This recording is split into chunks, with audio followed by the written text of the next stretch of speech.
Hello, welcome to the Environment Medicine podcast. I am your first host, Finyi. And I'm your other host, Gianna Verona. Today we're on episode 4, and we're going to be talking about the cost of consumer culture on our planet. In this episode, we're going to first introduce the topic and emphasize the relevance that it has today in our world. We're also going to discuss how consumer culture affects the environment. We're going to explain how consumer choices have far-reaching impacts beyond just economic and social aspects. Lastly, we're going to really be aware of the environmental consequences of our consumption habits and how it's really crucial for making more sustainable choices. Yes, so let's dive into a definition of consumer culture and a small overview. So, consumer culture is a societal trend where buying and owning goods are central to our lives and our identity. It's how this culture is shaped by so many factors, including social media, social status, and of course, the pursuit of convenience.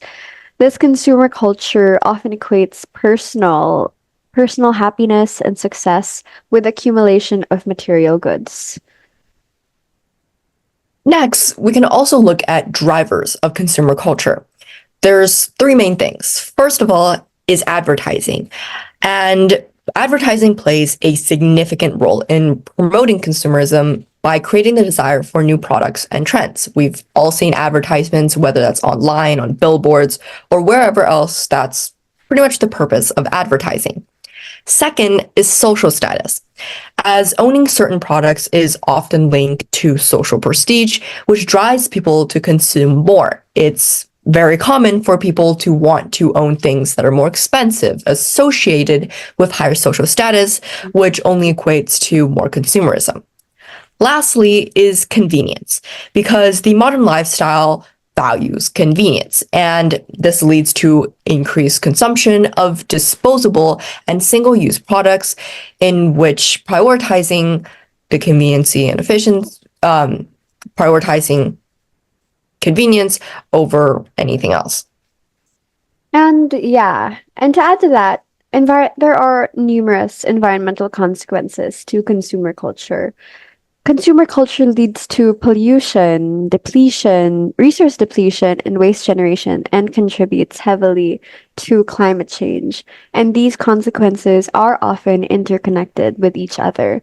For example, fast fashion companies like Shein, and Temu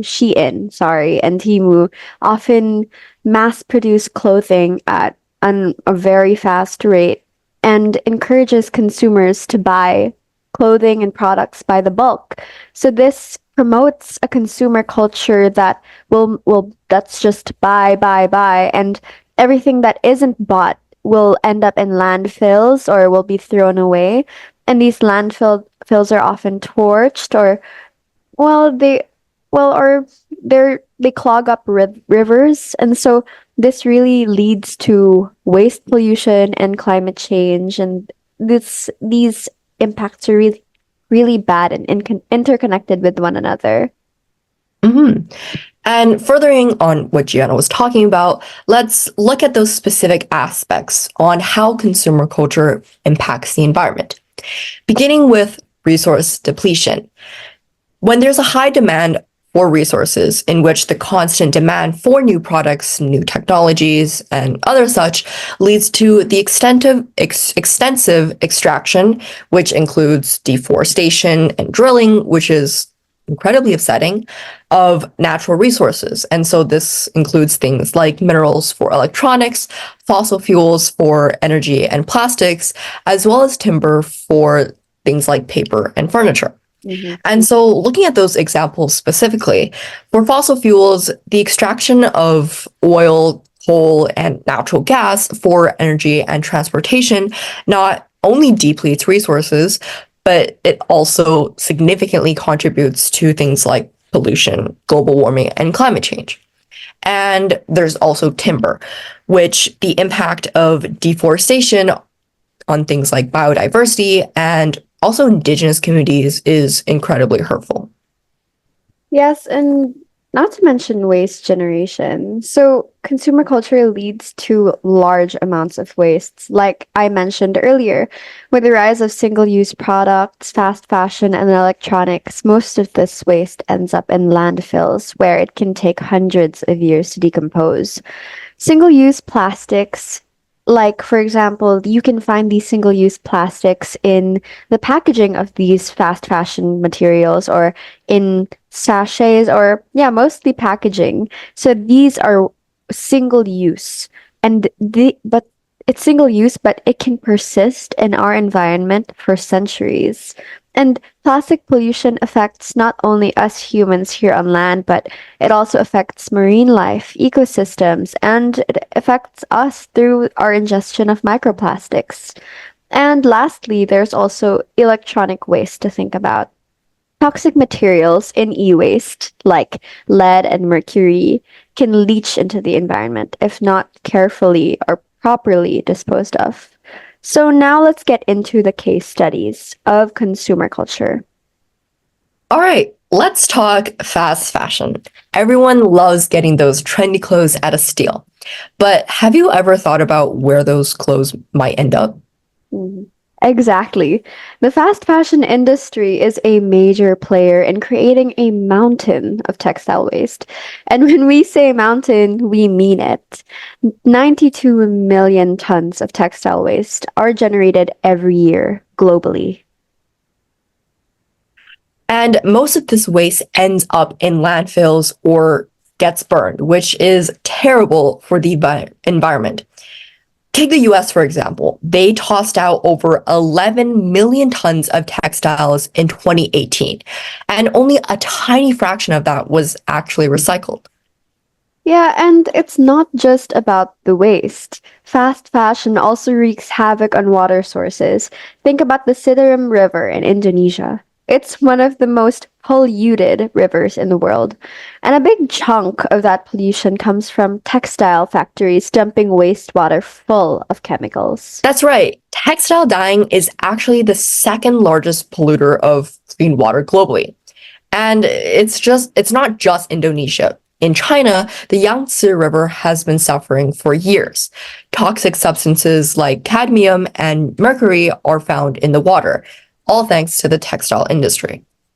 Yeah, and what's crazy is that we're not just talking about the environmental impacts far away.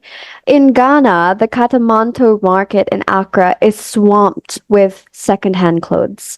Most of them are from fast fashion brands, and when they don't sell, they're dumped, adding to the waste problem there. It's ultimately a vicious cycle. The fast fashion model pushes out cheap clothes at lightning speed, but that at the same time means using synthetic fibers like polyester, which don't biodegrade. They break down into microplastics that only end up in our oceans. hmm So, oh, sorry. And let's not forget the chemicals. The dyes and finishes used in these clothes are often packed with harmful substances. And because many of these factories are in countries with low or few regulations, these chemicals end up in rivers and lakes. So, what can be done? Well, it starts with us and you as consumers. We need to be more mindful of what we buy and support brands that focus and truthfully focus on sustainability. But it also requires bigger changes like stricter environmental regulations and pushing for more responsible production practices.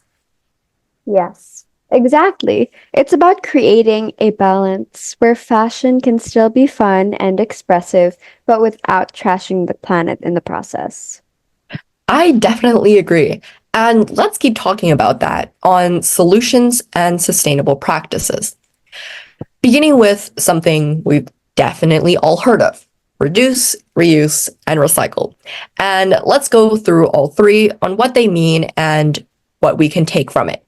Beginning with reduce, which is the importance of reducing consumption by buying less and choosing more durable, high quality products. Mhm. Because if we are using things that are less likely and or less likely to be thrown away and have a longer life, that means throwing away less products for them to biodegrade and hurt the environment. And so we encourage you as listeners to be mindful of your purchases, and although it may be very hard, and I completely understand, avoid impulse buying. Second is reusing, as there's a large benefit to reusing items, such as repurposing clothes, using reusable containers, and opting for secondhand goods. I've seen a lot of people who work up thrifted clothes and not only make them into a completely new creative piece, but also it's great for the environment because we're reusing textiles and reducing waste. And so the environmental benefits of extending the life of products or reusing them in a way that changes them into a new product is really, really amazing for the environment. Lastly is recycle, as the role of recycling in reducing waste and conserving resources it plays a huge part. And so, again, we would encourage you as listeners to recycle properly, avoid littering, and definitely consider supporting recycling programs in your community. Yes, and another way is by supporting ethical brands. So you have to support ethical brands with sustainable practices.